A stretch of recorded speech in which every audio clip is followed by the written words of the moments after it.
This conference will now be The recorded. reason the actual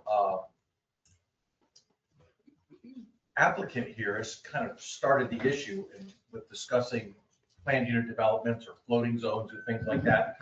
But I want to be very clear, whether it was Verdant or anybody else, any other developer that would be coming in to do a major development would want a floating zone, a PUD, they're a little different, okay, but all kind of the same thing.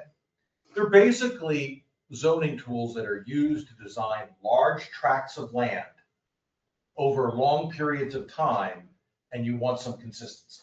And that's why they came out. So although Verdant was certainly the catalyst that kind of got us talking about this, I can assure you anybody that would come and do a large parcel of property would come in asking for this. So the point of this evening is to ask the question, this is a tool that the council can enact legislatively and have in your toolbox for development. This is your opportunity to see what that tool looks like, to see if you want to use it. Is it something you want to use going forward? Do you look at it and go, no, this isn't good? Again, I don't know. This is for you to see, is this a useful tool that you want to see adopted? I did talk to the planner at Newmarket, and they do use the planned development districts. She had nothing but praises to say. She says, we're a small town. I'm the planner.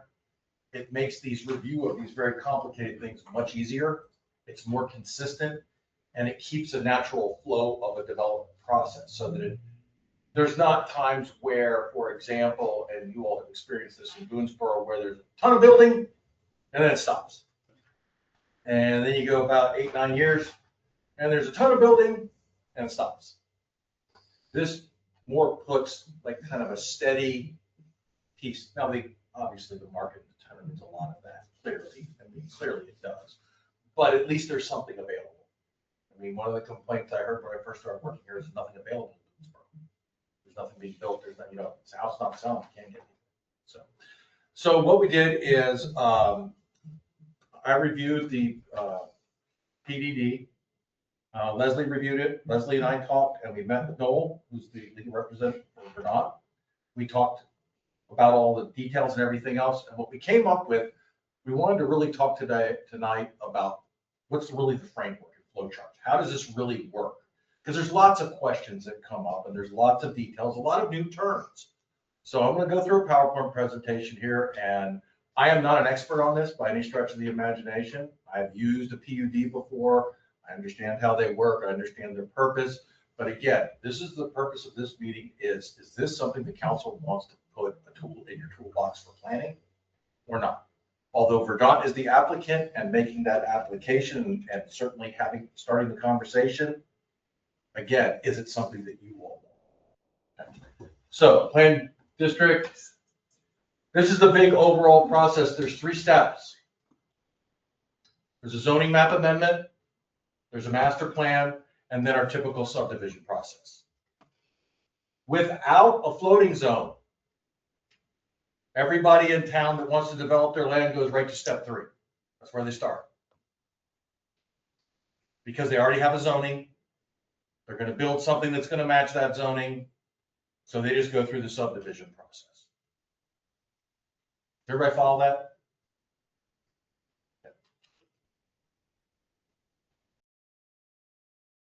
Step 1, zoning map amendment, first step in the process. This is where they're going to make an application for a schematic plan for the PDD and zoning map amendment.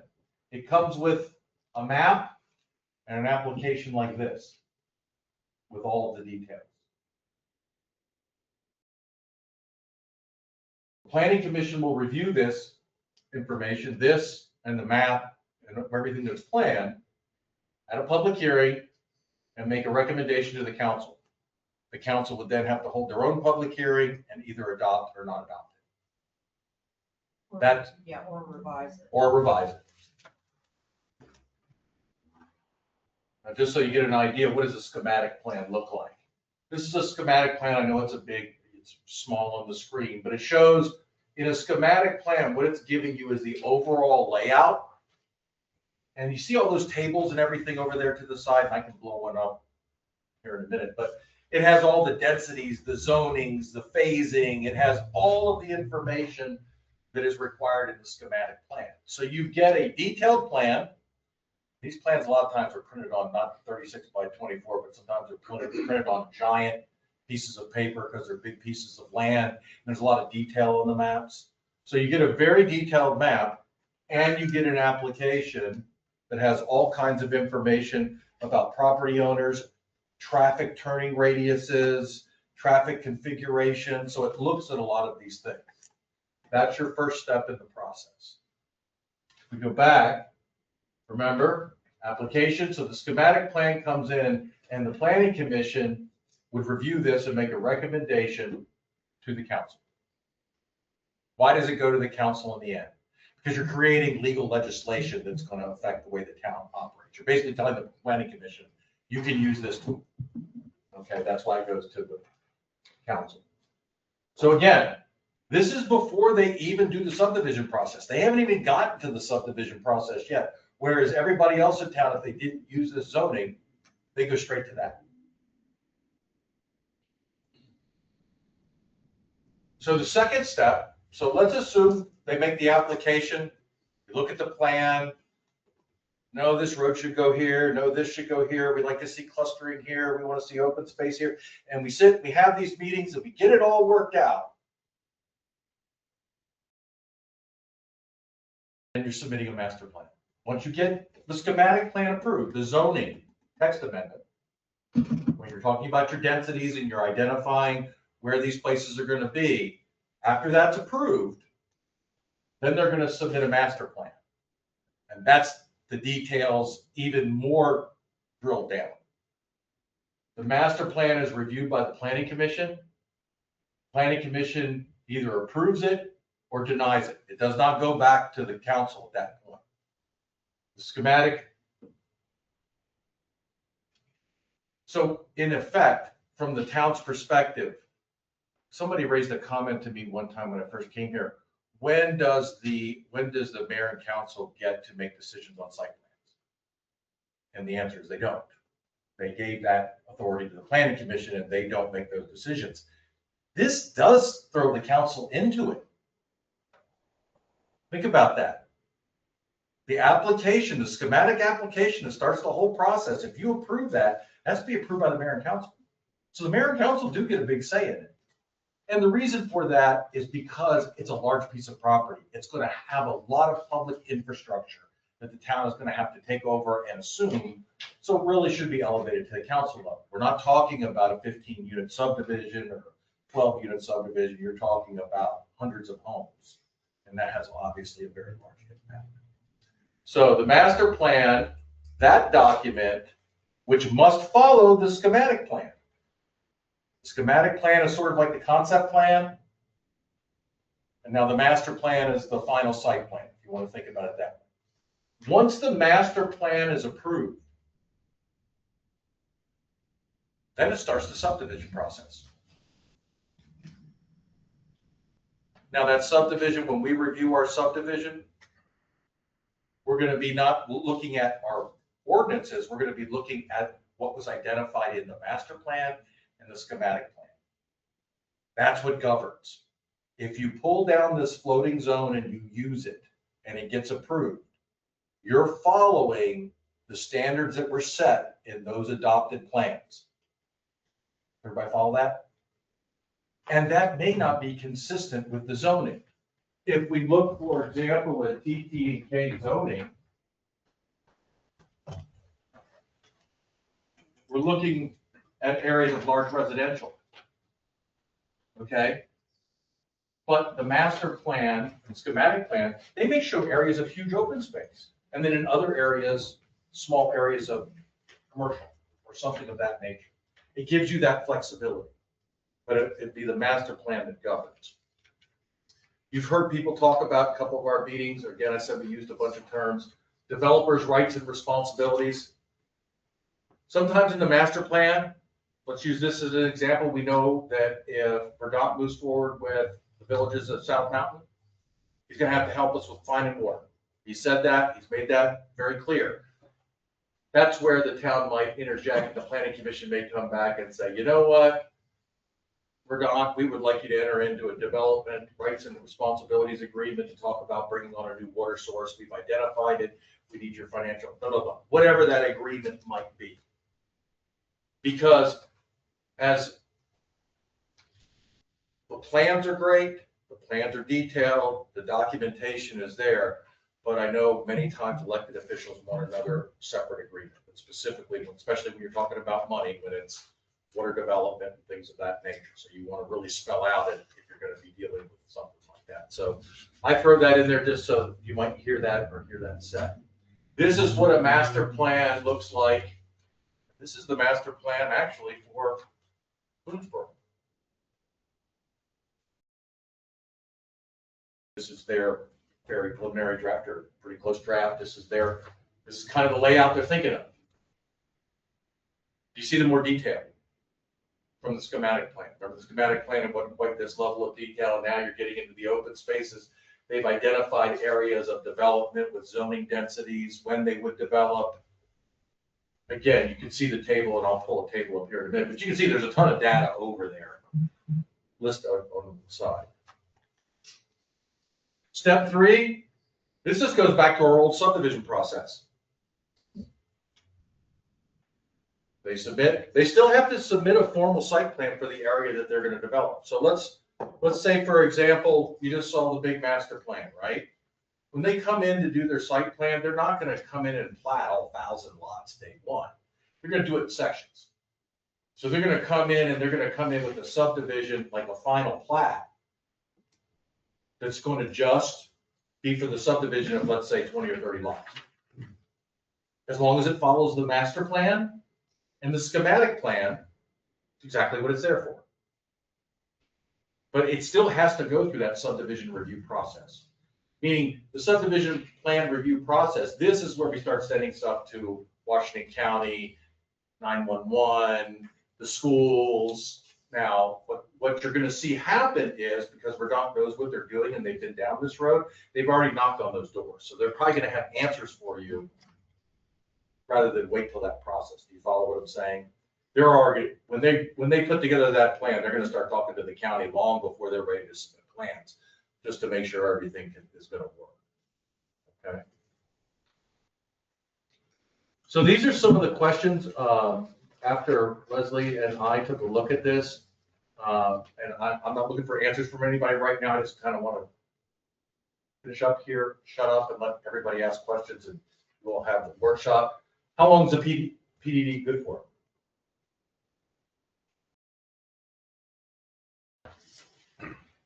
When does the subdivision occur? For what areas?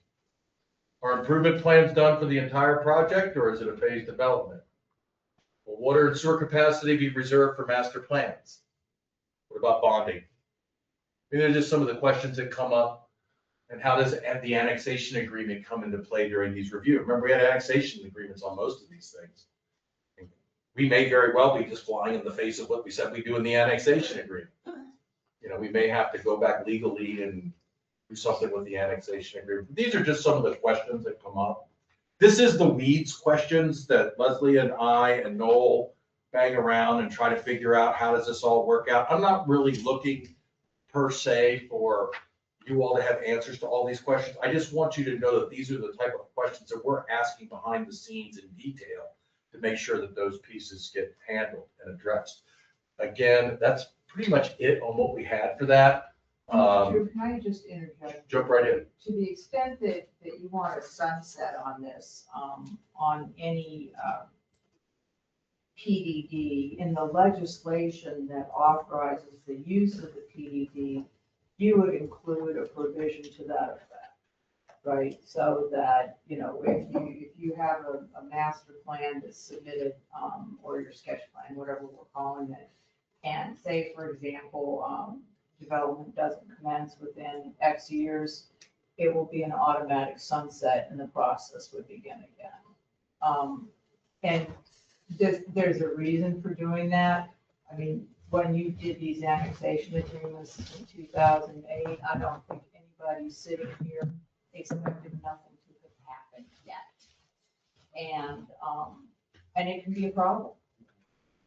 And so that's one of the things that you can address during the drafting process. And there is language that's been sort of thrown around, but I think that Drew wanted to take this opportunity just to break it down so that you would get an overall picture of the components. Because when you just dive in right into the language, it's kind of like, well, wait a minute, who's doing what?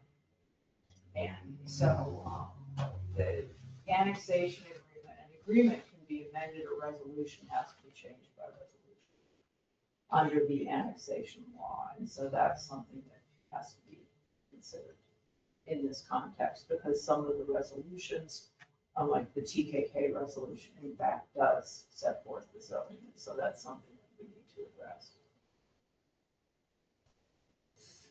I thought I was under the impression that if this was approved, the annexation agreement and modification was null and void. The annexation agreement is different than the resolution. The Okay. resolution was adopted by the town, and the state law on annexation says thou shalt not change the resolution unless you do another resolution. And of course, there's like no helpful interpretation of that. Did everyone follow that explanation? Did you follow the flow charts? Does anybody have any questions about what direction we're going? What are the steps or the process? Does everybody pretty much get that? Okay. No, I'll keep my mouth shut, open it up for questions, and I'm not sure who's going to answer it, but we'll try to do our best. So is it too early to ask questions about the text? Yeah, go right ahead. Well, as I can barely talk. That is Mr. Potts's, the move of that. I was glad to see, I'm not sure if we're all on the same sheet of music here. 15, Figure that out. what's that? I'm Let's calling up figure that out. the draft review. Yeah, I have the one after Leslie had commented. Okay. 15.2.2. Letter C, again, if we're on the right one, or I'm sorry. 15.2 what? 15.2.2. Yep. Letter E, I'm sorry. The PDD's proposed phasing schedule and how it relates to the provision of public services and facilities necessary to serve the PDD. That was something that we had talked about a little bit early on, about, if Mr. Verdant council would recall, about some of the things in the components in the master plan being included up front. So I was glad to see this, so we can have an idea of what their proposed phasing schedule is. If that makes sense. I won't take up all day here.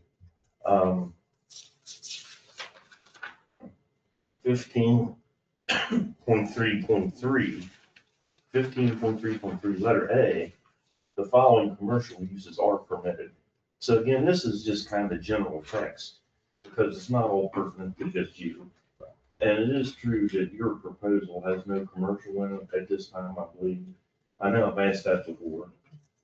The last map I had seen at Legion, there was no commercial.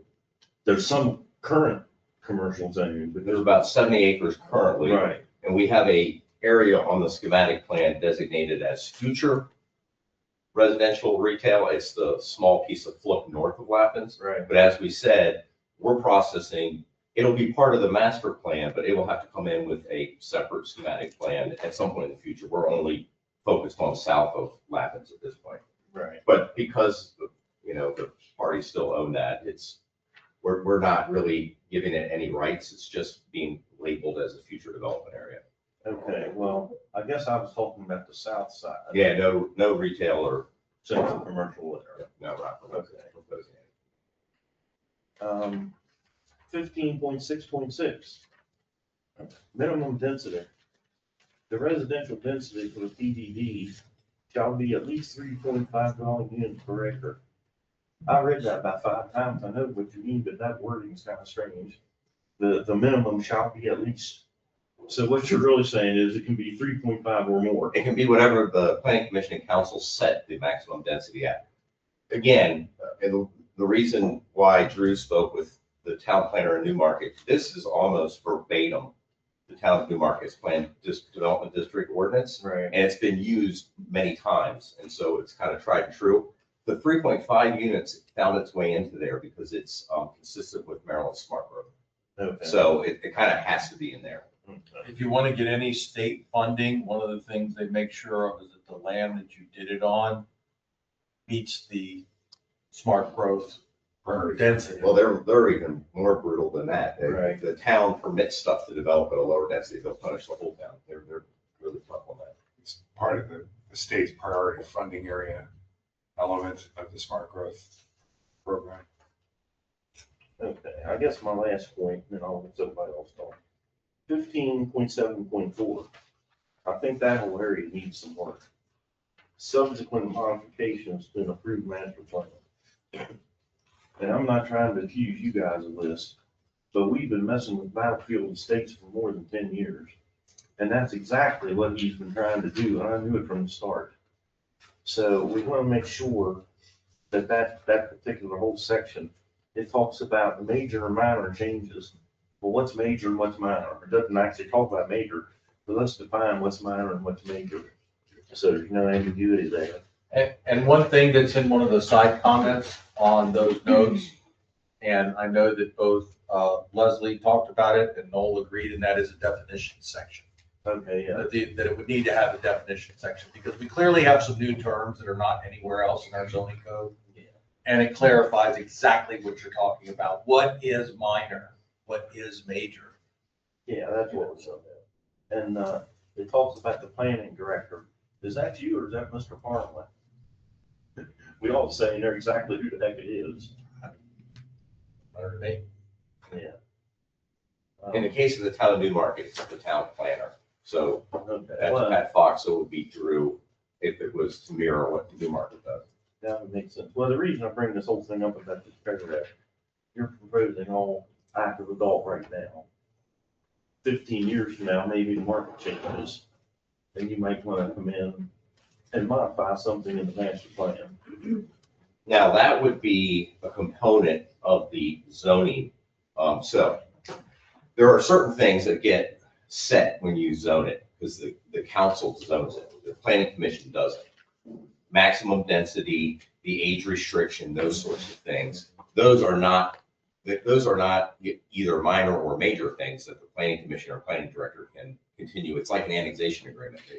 Leslie, you can correct me, that would, if it was a component of the legislative approval of the floating zone, it would have to go back to the mayor council. It would open the whole thing up again. Right, because it's legislation. So those key things, this is more like, let's say we get into section 3 and we need a street to go left instead of right. But that would be something that your planning director, Drew, or whoever, would say, okay, this is pretty easy, not a big deal, it's not impactful to the plan, it's minor. Or, hey, I might want to go to the planning commission, get their opinion. My guess is Drew will probably go to the planning commission and get their opinion. But that's all that's intended for. Okay. Well, my final point, I'm gonna throw it out there. You ready for this? You sure you're sitting down? Yeah. We're all kind of amongst friends here. What I'd like to see you do out there is probably not in your financial model, the whole deal. 1 acre or 1.5 acre state lots, period. Well, yeah, that won't work. And I think you run afoul, quite honestly, of state law. And I think that's true, and I realize the situation with the schools. But here again, we got this guy beside me who wants to build 72 townhouses. Well, they're gonna have kids in there, and we're trying to make you do all active adult. I want to do active adult. You say you do?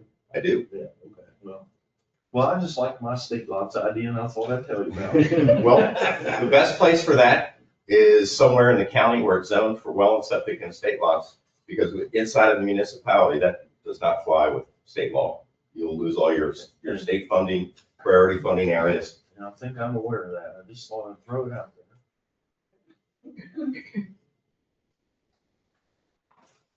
I thought you were gonna say, hold on, I'm all in favor of this. Then you would have had the stand so you could fall down. Yeah.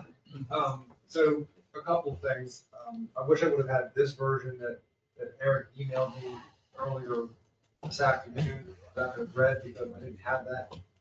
So it was close to the time to be here. The copy that I have is not the same copy that you're all working off of, which is unfortunate, but I'll move on from that. In the section that I have, it's in 15.1, the purpose and intent. Down here where it says the planned development district is a floating zone restricted to sites of 100 acres or greater. So is this property, this 100 acres, is this, I don't know what term I want to say, but you can't have 25 acres here and 25 acres here. I know exactly where you're going, Okay. and we thought about that. So is there going to be some type of, No, go ahead. No, oh, go ahead. Yeah, so one of the topics of discussion, and this is certainly, this is a decision that's for your consideration, is the size or the area size that you want to make eligible for this kind of zoning, and I'm sorry if I'm so that's one question, and then the second question is it a parcel or would you allow someone to put together contiguous parcels? What we don't want to have happen is if we say it's 100 acres, and you got 25 acres here, you got 25 acres over there, because that's not really what we're about here. And that's not the purpose of the planned development district. And so, I mean, I think 100 acres is a lot of acres for a small town like although you clearly have large tracts that were annexed in, a decade and a half ago. So it really, and this is not legislation that you're considering just for this purpose. It's for other opportunities, other developments. And somebody else, some of the other property that's been annexed wants to use this as a development tool, it should be available to them. And so you need to decide what your minimum acreage size is for allowing something like this, and whether or not you're going to have it be as to just a single parcel, which is a defined unit, or whether you're going to permit the cobbling together of contiguous parcels, which, I mean, to me makes sense, right? That if you have 25 acres and next door you have 30 acres and next door you've got 40 or whatever, and you get to 70 or 80, then okay, then that's reasonable, that would be developed as a unit, or as part of the same process. So, sorry, that was a long thing. If I could elaborate a little bit on that too. I don't know that we necessarily, selfishly from our perspective, have a dog in that hunt, but I can give you a little bit of background why Newmarket did it that way. They have a separate floating zone for smaller projects. Actually, I brought an example of it there, but you didn't want me to confuse everyone. So, you definitely want to limit it to contiguous parcels. And if there are contiguous parcels that can be assembled and developed under a common scheme, that's exactly why this is a powerful tool. You would not want TT&K is a common owner, but you would not want all of those parcels on TT&K to develop the way they're zoned right now with different developers. You would have no rhyme or reason, no consistent scheme, no consistent theme. That is why you would definitely not want it to extend to, like Leslie said, 25 acres here, 25 acres there. The other reason these are typically applied to larger parcels is, as Drew demonstrated, there's a bunch of extra steps at the front end of the subdivision project, and there's like a lot of extra studies, and it's about 2 to 3 times more expensive to entitle a project under the scheme, to design it and entitle it, than it would be just following the subdivision process. Somebody that was going to be in and out of a project in 5 years would probably not benefit from it. It really gives both the town and the developer certainty to know that whether it takes 10 years or 20 years or 30 years, it's going to follow the scheme no matter what. Even if it changes hands, even, it's always this way. I have seen floating zones applied to as small as 25 acres, similar floating zones to this. And then I have seen some floating zones for infill down to, I believe, 5 think Newmarket has one called Town Residential Commercial. It's 5 acres. So different animals. It's really up to you guys, how small you want to make it. Doesn't matter to us. Well, and the other thing is that some of these techniques, say you're talking about a 10 acre parcel or something, 10, 20 acres, and you want to permit clustering, that's something that can be done at the subdivision phase. And, which allows, this goes back to smart growth principles, which allows the planning commission to clump all the lots next to each other, so you have more open space. It's just, it's more efficient in terms of development and land use. But that's a different tool. Okay. I think we should consider the terminology in here to be the contiguous is what I'm thinking. That's not included in here, so that's what mine. I've seen it. Yeah, that's one of my comments. I've seen it both. Well, I don't have your I know, version. sorry. Yeah, so I may ask questions that are going to be answered No in worries. the text, so. If we want to consider a smaller floating zone for other projects, that's something we can do down the road. I think the 100 to start with for a new animal is a good place for me.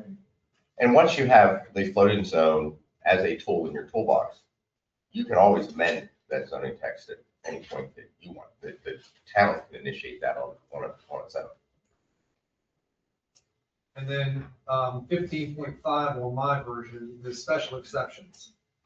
And it simply says there are no special exceptions. So is that as clear as it sounds to me? That is as clear as it sounds. There's no money in the waters here. I mean, that is. Again, that is why you have a master plan that you must follow. That master plan has design guidelines and phasing. If it ain't on the approved master plan, it doesn't get built, and there's no avenue to modify it. I won't see villages of South Mountain in the VZA because it's not. You can't. It's not permitted under the zone. We can't avail ourselves to that right. 15.6.2 and use mix. There's no percentages, and I guess that's going to come along as the plan develops. Or Well, that is not, I mean, and again, this was not written specifically for us. The town of Newmarket in a PDD, they view it as predominantly residential, and they limit the non-residential, I believe it's 5%. I think it's 5% of the land area. But those are like, you can make them whatever you want. do you have any notes on that? No, I just. What does Frederick County do for highlighted this PUDs? For a topic of These are generally residential animals with commercial as a add-on service. So most of the time they want to limit. It's not really like, we don't want 5%. We just don't want more than 5%. So we've got to start looking at these and Yeah, so you think about what you want, and some of this can be driven by, I mean, commercial property is a completely separate animal, and certain commercial uses just aren't gonna get supported unless you have sufficient density. And it's silly to have that requirement without it. And the purpose here really is not to permit regional commercial uses. It's designed to permit sort of uses that support the immediate community, like medical, daycare, small retail, food service, that sort of thing.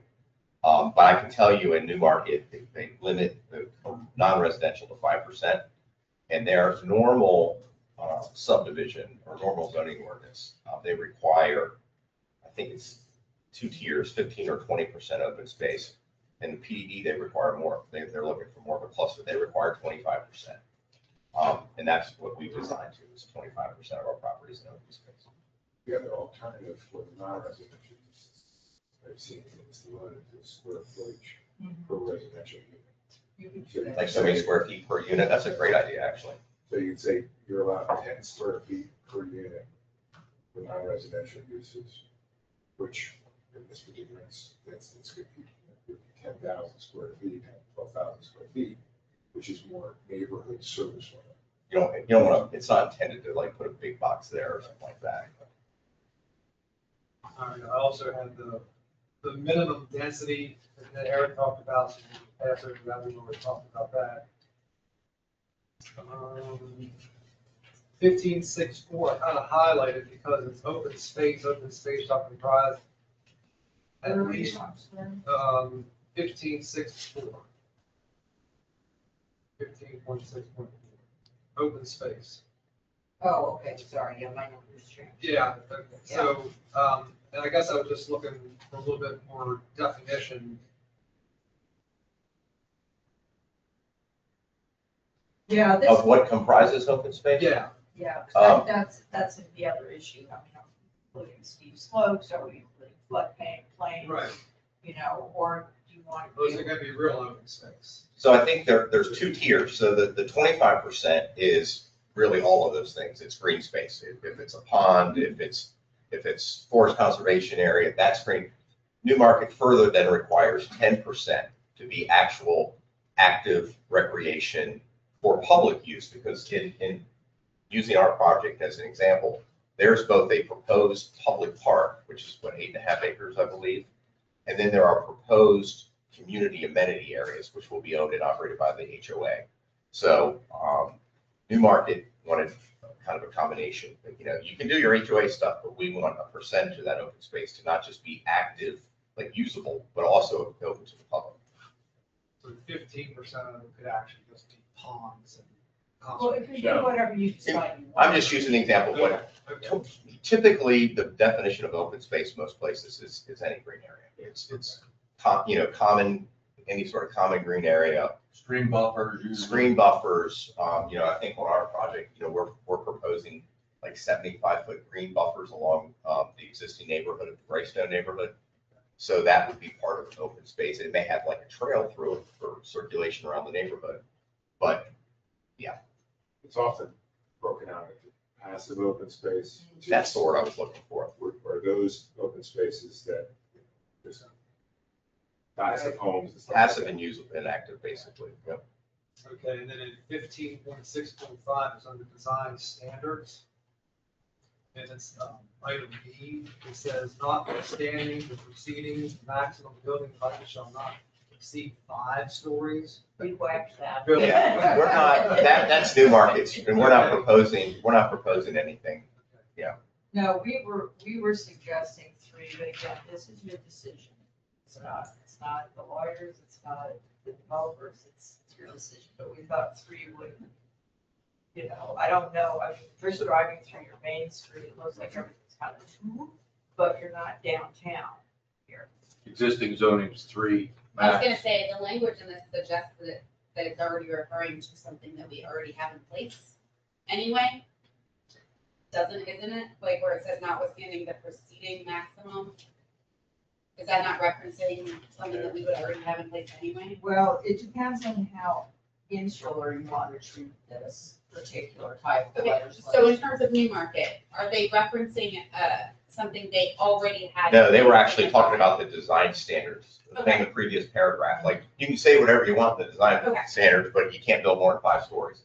And I can tell you, 3 stories will accommodate most uses. It'll, most townhomes. And again, we're not proposing 3-story townhomes because we're age restricted with first floor masters. So everything on our site is 2 stories. The 3-story would come into play with the traditional market rate town. Most of those now are 3-story built on slab with either a front or rear load garage.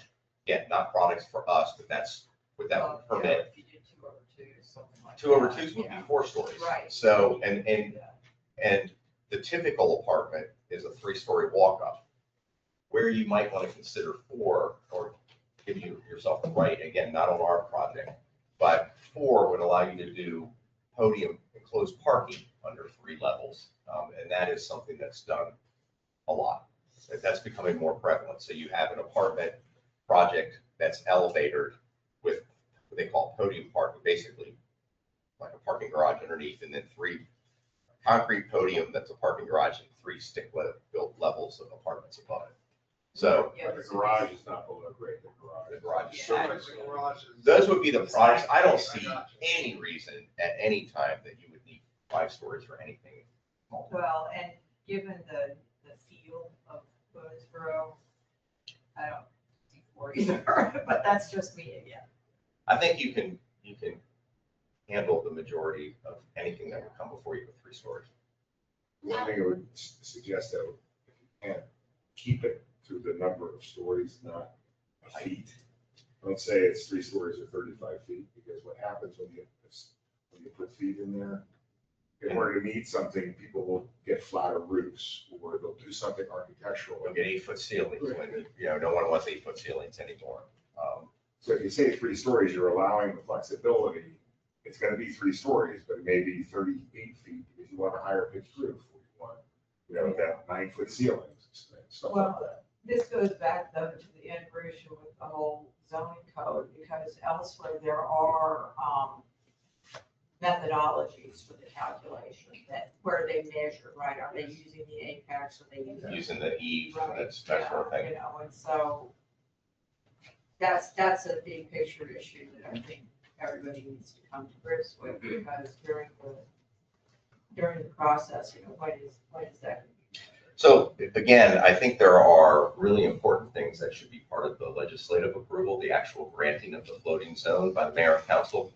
Density is certainly one of those, things like age restricted. You could even leave yourself some flexibility that maximum height will be set at that point in time, and then that's set in stone. It can't be changed by the planning commission or the planning director. Again, the advantage of something like this from the town's perspective is it gives you a lot of flexibility to say, here's what I want on this particular property, not, oh, well, our zoning allows it, we're stuck with it on this property. It's important to remember that during the subsequent master plan, after the zoning, during step 2 that you had mentioned, you're gonna require design guidelines that depict architectural elevations. So you're gonna have the opportunity to say yes or no to those architectural elevations, which will establish the height, both the number of stories and. Well, the planning commission will. I was Right. suggesting, maybe the council had the ability at the time of placing the zone to say a maximum building height. I don't know if you want to get that granular at that stage. Yeah. That's- But yeah, like Sean said, you'll get several bites of the apple here. You get a bite at imposing restrictions on application of the zone, you get it at the master plan, and then you get it again because we start the normal subdivision process at that point. So anything that you have today, you can assert during the subdivision process. I would certainly insert the 3-story here. It certainly works for us. It certainly works for us, and like I said, I think even thinking towards other properties, even if someone was building multifamily here, I think 3-story walk-ups is probably what would get built. And you would never want 5. And then you are sitting down, right? Yes. Okay, cool. Because I just wanted to ask you one question. Yes. I've attended everything that you presented from the very first to the very last until today. And there's one thing that you said more than one time at the very first meeting that you presented to the mayor and council. And you said that the one thing that you would do would be to complete Warrior Boulevard at the beginning of the process. And I wrote it down, I have verbatim what you said. I don't know how that came about in your thought process and in your wording, but how serious were you in that comment? So we are going to be responsible for building all of Warrior Boulevard I got that. from 34 to Lappin's Road. I don't know that we'll have permits to build every piece of it at the same time, but we will financially guarantee it. So I think that was what we meant. So we would financially guarantee it, but you can't really physically build it all at once. And I'm talking specifically about the piece that runs through the city land because it's going to require a ton of environmental permits. I think what we have talked about is actual construction in 2 or 3 phases. But financially guaranteeing it up front so it gets built.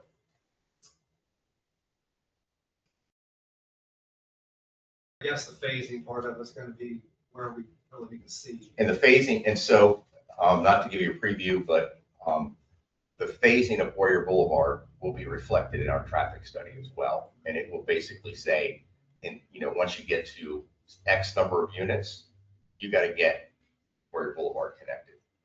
That's what's going to guide that. But yes, we are going to be solely financially responsible, and we will guarantee that up front. It's pretty common with large developments to trigger road sections of collector roads to number of units. Because obviously you add more units, you're gonna have more traffic, you need more road systems, et cetera. So it's fairly common on large tracts that they say, look, you gotta build phase one. You're not getting any more houses until you build phase two, and it falls in line with the construction. It is usually the traffic study and the performance that that traffic study indicates at intersections, you know, traffic level A, B, C, D. That generally tells you, okay, once you've pulled 200 permits, you can't pull anymore until you do these road improvements. That's what's going to be in the DRRA that Drew talked about. So the types of components in a developer's rights and responsibilities agreements, certainly financial contributions towards utilities would be one thing. Warrior Boulevard would be another thing. That would be where we would encompass that. And then are there any other sort of improvements? So when I said about the phasing schedule, I was assuming that meant number of houses. Is that really houses that the road both? No, Related. Okay. no, they're related, but they're not the same. Okay. So you're talking about how many permits are we allowed to pull every year? That's what you're talking about. Phasing of Warrior Boulevard is going to be based on trips that have been generated. Like once we've gotten to so many, you got to get it complete. And I think we ran two models of two and three phases, I think. Yes, So, yes. and it happens pretty quick. I mean, honestly, like phase one gets followed by phase two in just a couple of years, and it's generally just trailing permits. But we will design it all up front, and cost estimate all up front, and place surety for it. Your toughest section will be from TT&K's property through the town property onto the county road. It's the That's- piece that we're building off-site. Everything's a floodplain, and Warrior Boulevard's gonna have to be a collector road, which means it's not just gonna be Little Monroe Drive where you gotta pull over to the side when someone's coming the other direction. This is gonna have striping. This is gonna have full shoulders. It's gonna have turn lanes, stacking lanes, it's, yeah. And you remember during all those discussions, obviously there was a huge interest in the existing park. And potential impacts to the Warrior Boulevard. So all, you know, that's in the mix as well with the floodplain and everything else. So, Again, the one thing I want everybody to think about in this particular context, unlike a lot of other subdivisions that Boonesboro has gone through, this is a much longer term, much bigger plan than the town has ever seen before. So it is weird and kind of strange and seems overwhelming. But by the same token, it gives you enormous control over what the town looks like. Because think about this, as an elected official on the council, wouldn't you want to have a vote on a massive subdivision over 100 acres? This would give you that. well, coupled with the fact that it gives you the opportunity to dive into things that otherwise you would not be able to dive into, like architectural. Open space. Right now, it's zoning, if I buy right, I meet the subdivision rules and regulations, I can build whatever home I want to build on there. Now, I've got to go Or through. whatever commercial building. you want to Yeah. build. Slap a metal building up that meets the setbacks and parking, you can do The it. building code requirements, you're done. But this, we have to provide you with architectural standards that go above and beyond. And the layout of the open space, and you know, there's a whole bunch of additional design-related items that we don't have the power to really regulate. If I might, this is one piece I wanted to add, because it's related to definitely the phasing on all components. And then it kind of touches on this concept of, you had mentioned a time when it would lapse. See, another reason why this is a great tool is because it's typically done in combination with this development rights and responsibilities agreement, which, so again, you come in with the schematic plan. We've sort of shown how the public improvements are gonna progress. Combined with that, again, this is all per Maryland law, we'd like to enter into a binding agreement with the town. So, whereas you bring up these other projects that may have stopped and started, there were not sort of binding obligations. And so, that provides the framework, again, it gives everybody certainty, which ultimately is what. And it binds the land, so you're not just, Binds the land. it's not like a different developer comes in and buys one of these smaller subdivisions and you start the whole process over again.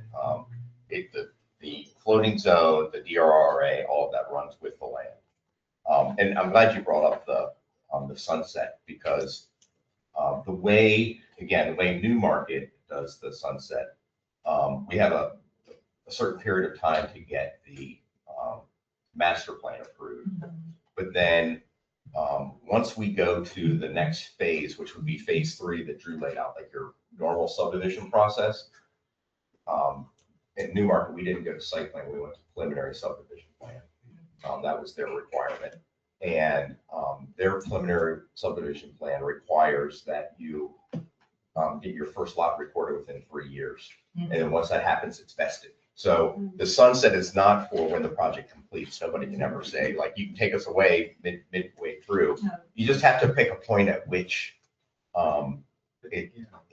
yeah. So, and I think that's addressed at the master plan stage.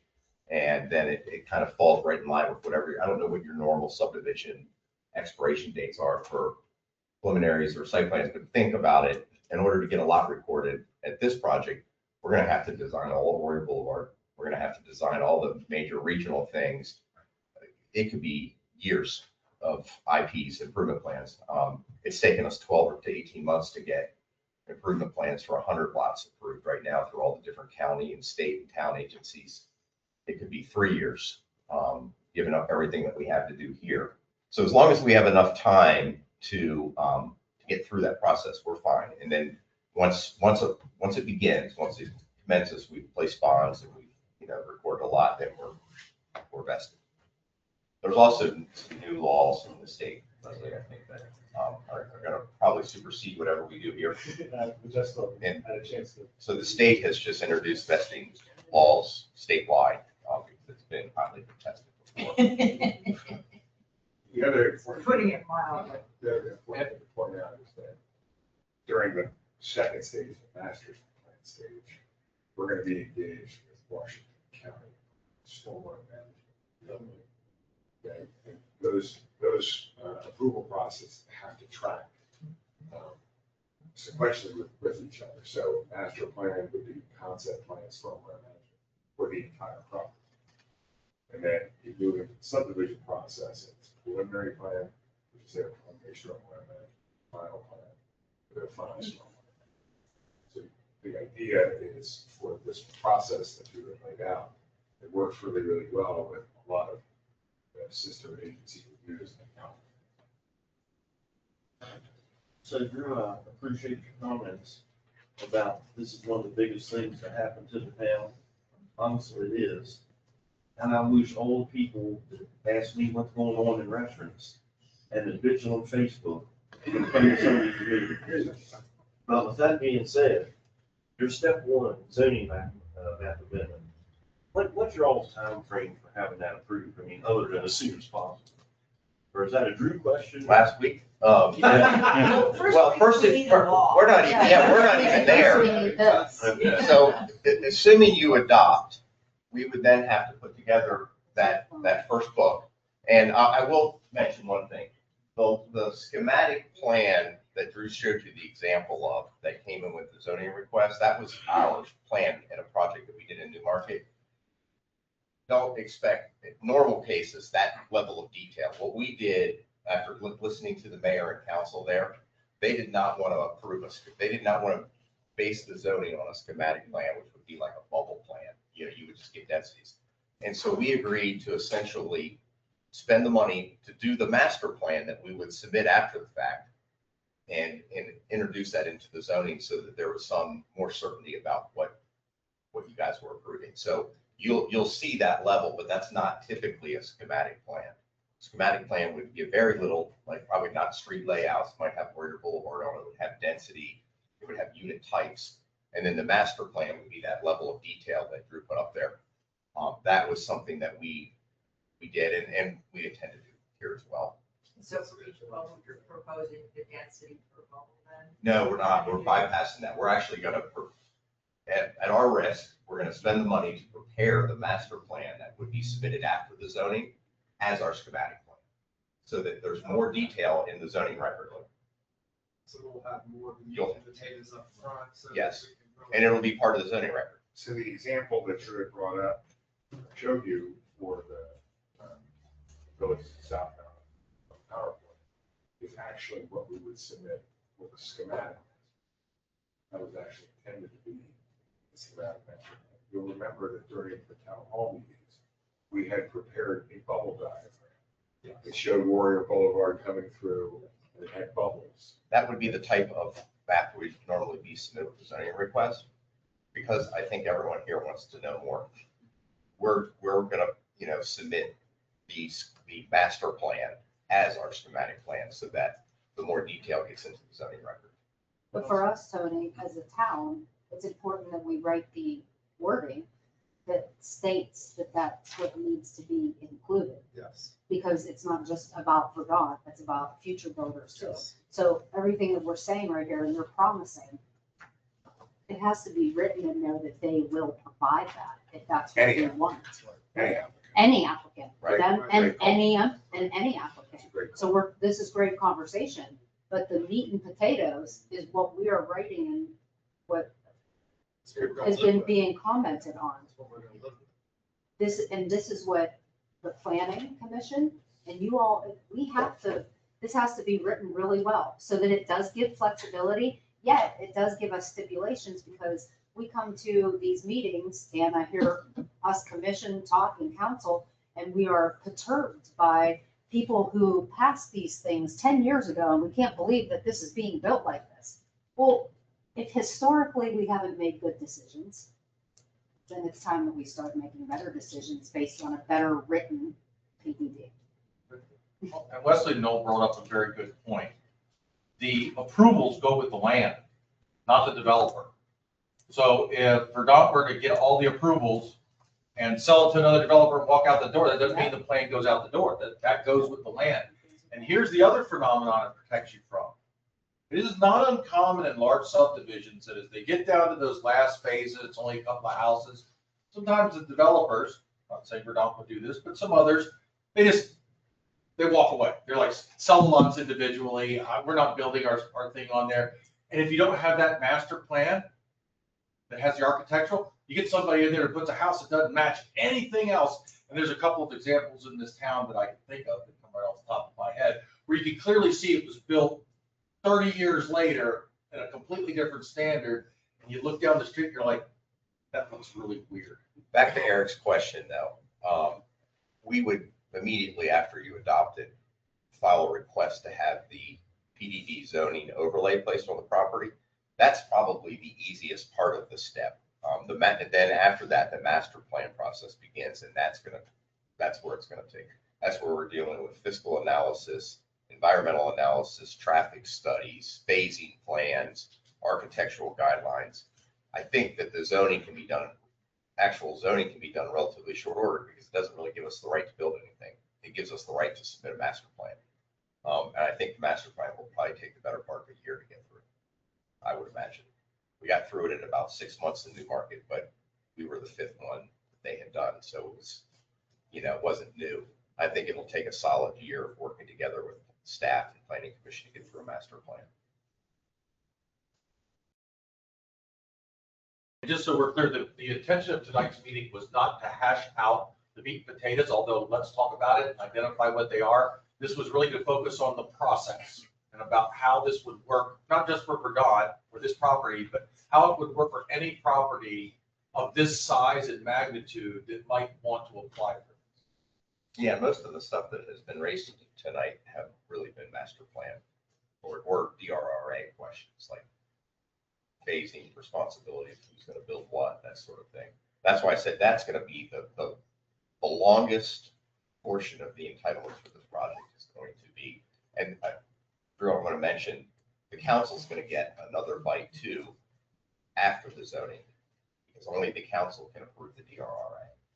So the developer's rights and responsibilities agreement, which is going to include phasing, all the improvements that we're guaranteeing, cost, that sort of thing, that has to come back to the mayor and council as well.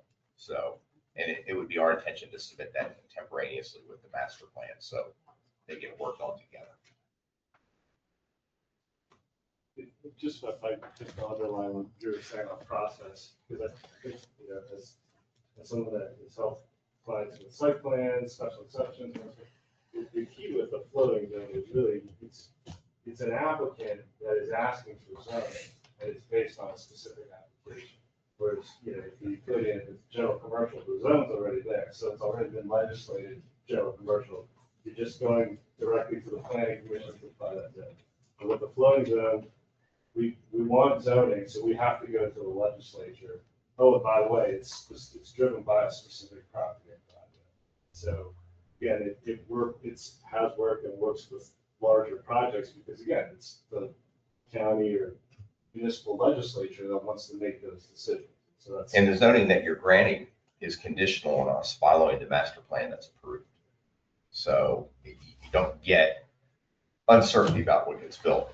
If we don't follow the master plan, we're back to, we got nothing.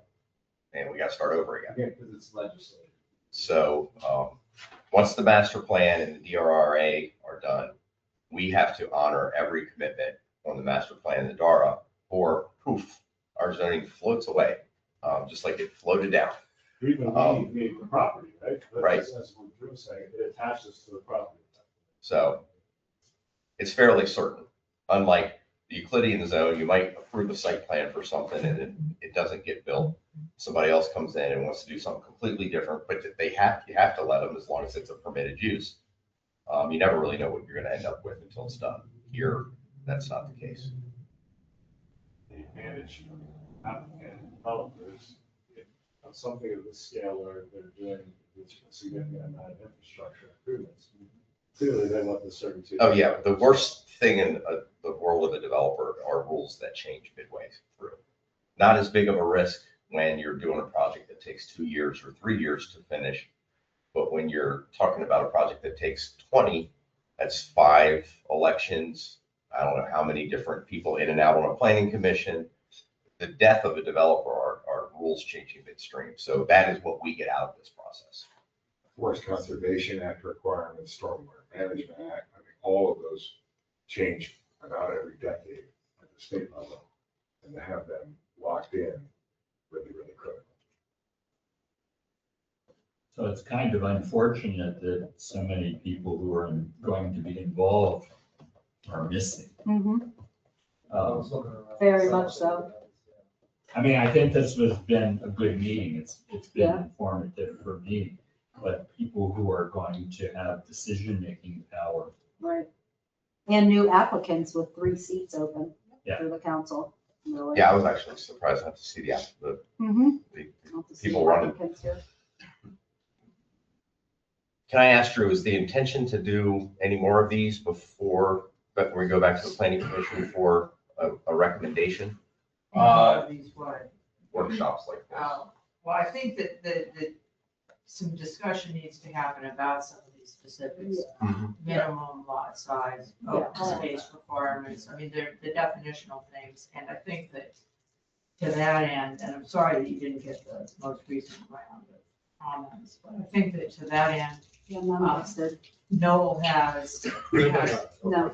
none, Oh, I was no, operating off of the same thing. Yeah, none of us got them. I'm sorry about that. No, that's not your fault. Leslie, I didn't send it out because we wanted to stay focused on the process, Well, so not get into much the matter. But yeah, we needed to know her comments so that we know what the lawyer says. We needed that ahead of time. Ideally, it would be another round of reviewing comments amongst you and Drew and. Yeah, that's what I was gonna suggest, is that, so now Noel has what I had to say about it, and then I think, it's up to Noel to, Okay. consider our request regarding definitions and things like that. And then we get that back from Noel, we can talk about it and then bring it to you, have a workshop, you can decide. You being the planning commission? Well, it's gonna be the council, because they're the ones who are gonna ultimately adopt the legislation. both, really. You're looking That for was a my recommendation. question, is what is, The planning does it go commission to the needs to make a planning commission recommendation. Yeah, first? we have to. You have to Make a recommendation. recommendation to the council, correct? Yeah, it's required Okay. under Maryland law. The reason I asked is I think, Right. assuming you can get everyone here, this idea of council and planning commission together is a great way to do it. Because each planning commission has purview over a lot of these steps. The Yeah. council has purview, and they all have to work together. I've always found joint workshops to be productive, if you can get everyone there. Well, I mean, the other option, Quagmire here. yeah, the other, Because we have an outgoing council possibly, an Oh.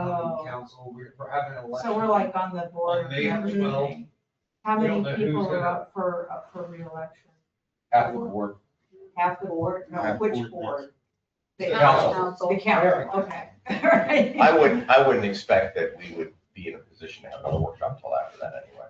Well, that's what I'm bringing about, so. Yeah. I don't even sure who's gonna be sitting where until May 12th. Yeah, well, and you don't, last thing you wanna do is ram something through, it just never ends. well. No, we'll get responses back to you, Leslie, with the Yeah. things that you requested circulated around here. By that time, the election's gonna be over.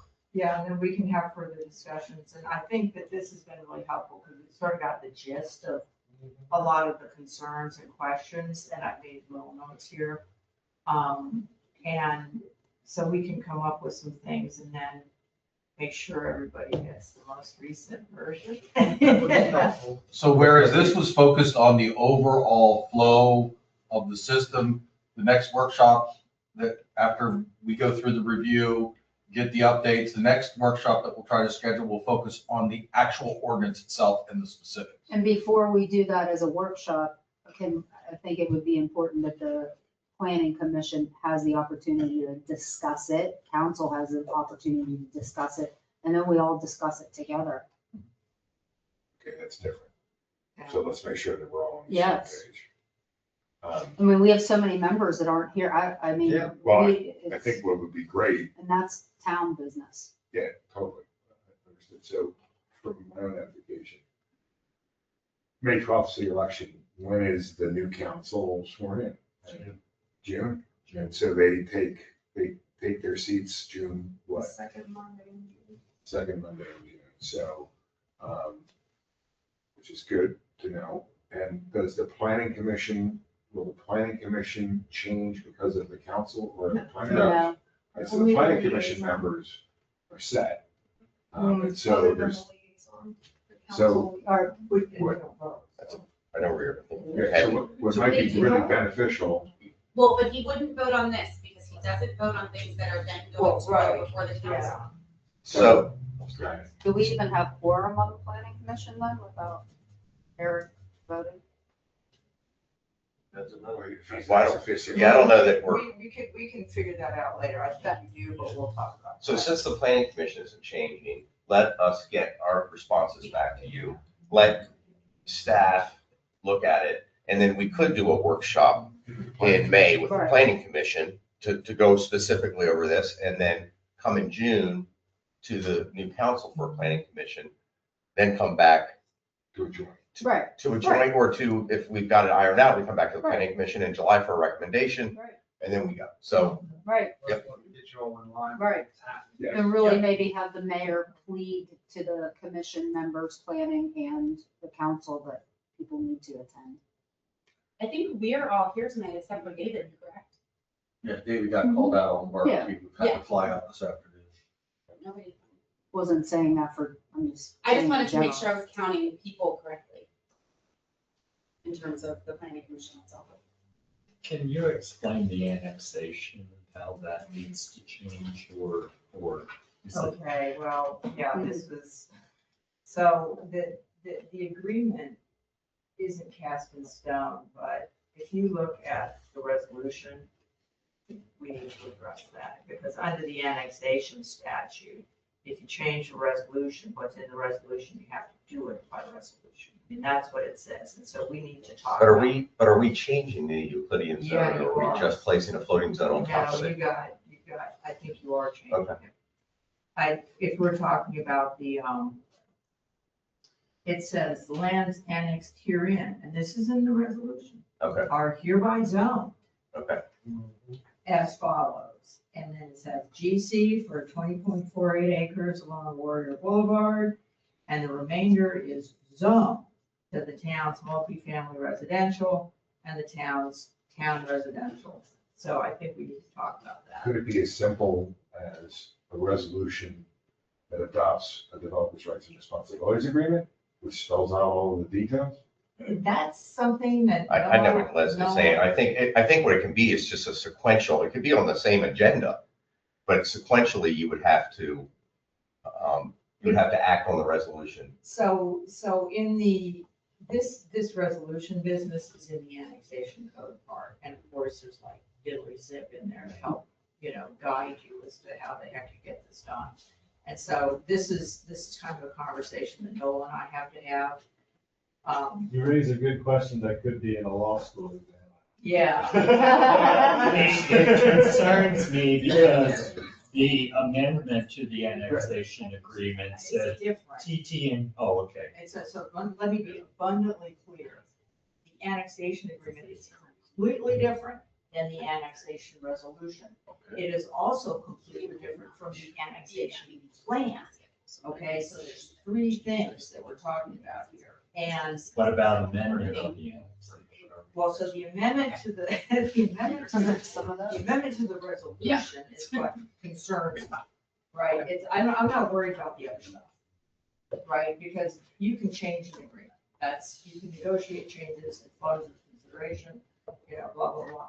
It's the resolution itself that we have to be careful of. And because it's in the annexation section, I want to make sure that we do whatever it is we do. She means Maryland law. So Yeah, I'm not talking about local law. I'm talking I'll about check for you. the big people out there, right?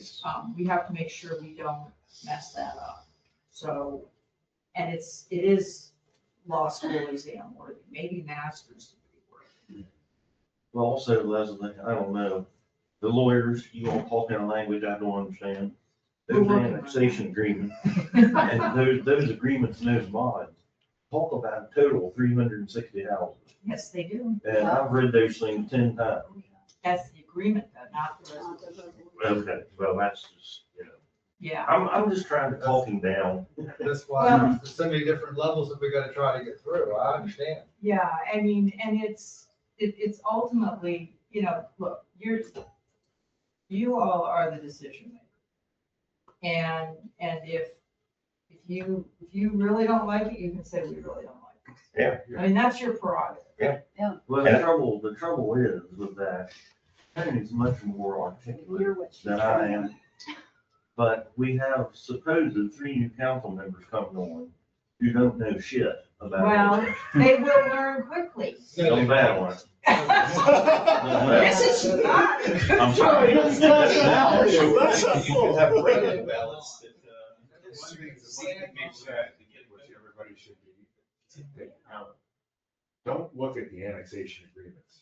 Look at the resolution. I wouldn't want to try to guide anything by those annexation agreements, because I don't know that the 385 is tied to land use more than it is tax. And then there's this there's this whole First Amendment, which from what I understand, never opened up. If you amend an annexation agreement, you got to open up the annexation hearing again. That was signed without opening up the annexation. I don't even think that, I talked to Scott Miller and he said that thing should be thrown out because it wasn't even processed with a, I Well, thought Bill it all Watts one depends, day. yeah, but it all depends on the timing of it, right? So the Because bottom line- you can change a plan, you can change an annexation plan without having to start the resolution.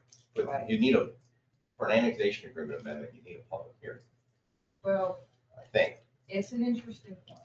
But I think the answer is just like it's got provisions in there that says that there really be no phasing left anymore. I think you can throw all of that away and a DRRA is going to address all of those things. It's going to address density, phasing, all of that. Because I wouldn't want to try as either developer or town to navigate those annexation agreements. Because I don't know what they say. It would be a I fool's spent a errand. lot of They- time. yeah. I have Does it ever connect or does it just go around in a circle? I would like to see that flow chart. I'm happy to share that. Yeah, I think that I would would love to see that. it was a challenge. Because those things are painful. But again, just Well, focus there on- is an example. Officially a plus. There's an example of why something like a master plan and a DRRA is a benefit to the town. I'm sure when those annexation agreements were drafted, the parties drafted knew what they were talking about. Well, I'm And sure then- they thought it was gonna be done. And they never thought it was gonna, it was gonna sit decades, Yeah. but they had an idea at the time. And then you ended up with that weird zoning that's just like paint spattered on the map You know because what of you it. ended up with though, Tom? What? You had 6 council members that signed it and didn't know what they were even looking at. They just said, oh, the lawyers did, we'll sign it. Because I Well- know most of them. But again, even more of a reason, when you have a master plan, and a developer's rights and responsibilities agreement, everything is crystal clear, no matter what board you sit on and what decade. Because I couldn't figure out what anyone was trying to do with those agreements. So, which is why we have to have control and really think through what Leslie said. We don't have to do anything. We need to concentrate on that right now. And everybody on the council and the planning commission needs to know what we're talking about. I've said it 1,000 times. Yeah, it's a process. And think about it this way, if you decide that this is a tool you want in your toolbox, and you get it the way you want it, I guarantee you, Kings Road, that's exactly who's gonna use it. Yes. They're gonna come in right behind him and Sure use they it, are. and then at that point, we will be well versed, we should be well versed in it, that it's not a new zoning, it's not a new procedure, it's, oh, you're gonna use a developer's agreement, no problem, here we go. You know, I mean, it does give you an avenue for going forward. And could they want to modify that some, Drew? What's that? Could they want to modify that some? They could. Ask. The whole reason that you try, and I have preached this in earlier workshops, you do not want to dump a bunch of detail into the PDD ordinance itself. You want to leave it broad and leave all the detail power to the master plan. But you Because- say that, but our town historically has not done well with too much, even with the wording in place. So we have to balance it for this town, because even with wording in place, they've made bad decisions Yeah, but remember- about development. Placement of that zone on a property does not give it any rights to build. You know, only the master. Right. What that does is gives us the right to submit a master plan. So you don't want to paint yourself into a box, because the more specific you make it, the less flexibility you have in it with the master plan. That's Which you can't. according to your position. Well, If if you you read thread the a actual, needle, that's exactly what you're doing if you make it too tight. Yeah, You're so threading a not needle, too tight, and not that's too not what you loose, want. not too loose. there's a So specific there's a happy provision, medium. there's a specific provision in the draft ordinance, which I think is really important. Which basically says, here are the things that are part of the schematic plan. And anything else that is requested by the planning commission. I mean, it's very, very open-ended. I If you- read them, I understand what they It's say. really And every to the day. benefit of the town. Much more so than to the developer, because the town could say, oh, you know what? I want to understand what your light poles are going to look like now. You're unreasonable, but you know, there's those kinds of things. So at the end of the day, this is, from doing this for 40 years, this is a great tool for the towns. Yes, that the it is, developers when we can- write it well. And then, if I might add, 'cause if you bring up these interesting questions, these annexation agreements, the DRRA, again, is a creature of state, this is the agreement, binding agreement.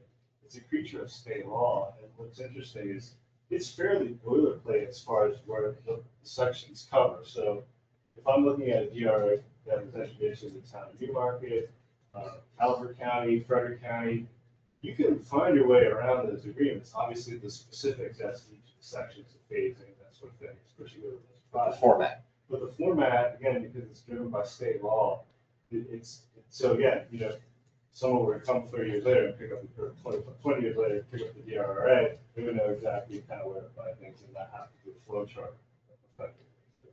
Yeah, I would love to see a flow chart too, because I just kept going around in circles. I never connected the Was dots. there a DRRA for TT. I could not find one. No. There was one mentioned in some of the There meeting There minutes. was talk. There was talk in the innovation agreement about it. There was talk Where about a there was special tax. supposed to be so many taps paid for upfront. And 56. 56, they only paid for 18. And so, which is part of the reason why I believe we have shortfall in the water and sewer, but. Not necessarily, development stopped and we just fell apart. The money was building, but you're right, I mean, it did have some effect on it. Well, that's another thing The that only we, developer agreement we had was with King Road. And that was already null and void because they're not even in existence. yeah, and we intend as part of our DRA to include a multi-year tap purchase where We'll we have to agree, check Well, I mean, you have to have them, Yeah, but but it gives the town certainty that every year on a date certain, you're gonna sell a certain number of taps. It If gives, we have the one. you can't sell them unless you have them. You can't record a plat unless you, yeah. yeah, I mean, because it's quite a bit of infrastructure that you guys are responsible for. And you want to do this, right? Including the water and sewer. If you- Which are to- Yeah, to the extent that we exceed what the capacity is, that's a whole separate matter. That, we still have to buy taps unless you're gonna give them to us for the improvements we're doing. I assume it's still have to buy them. Yeah, so they're two separate things. So we're gonna, no matter what, we gotta purchase water and sewer taps. In addition, we'll have to make some financial contributions towards infrastructure. Yeah, I mean, that's, and that was in the original annexation. And, you know, it's kind of a hot mess. I tried to recreate by talking to people that were involved with it, what that First Amendment was intended to do. And it was basically to get you financing from the state to build the sewer plant, to be able to show demand. And then the market flushed and the demand all went away, but you guys still borrowed the money to do the work. So I understand how you got there. Yeah, well, 2008 was not an auspicious year. It was not. Well, the only thing I can say is as we move forward, I know that you just got married last year, Yes. but you're gonna be remarried to the town of Boonesboro. Well, yeah, So share me with the this town of Newmarket, but relationship, yeah, It's gonna be a long lasting one too. yes, So for better or for it's worse, a good thing I don't live far away. Well, consider the Dara the prenup. I know. There you That's go. it. That's great. I agree. That is- It is a good analogy. There's gonna be a lot in that prenup. I showed I got the door when I got married. Okay, so we kind of have a plan then? I think so. We'll respond. We owe you responses. We'll work towards a workshop with the planning commission in May. When is the planning commission in May? The last No, Tuesday. hold Hold that hold thought. tight, I said, just Probably hold. It's gonna be reschedule. fluid. Planning commission's on graduation night, so we may have to.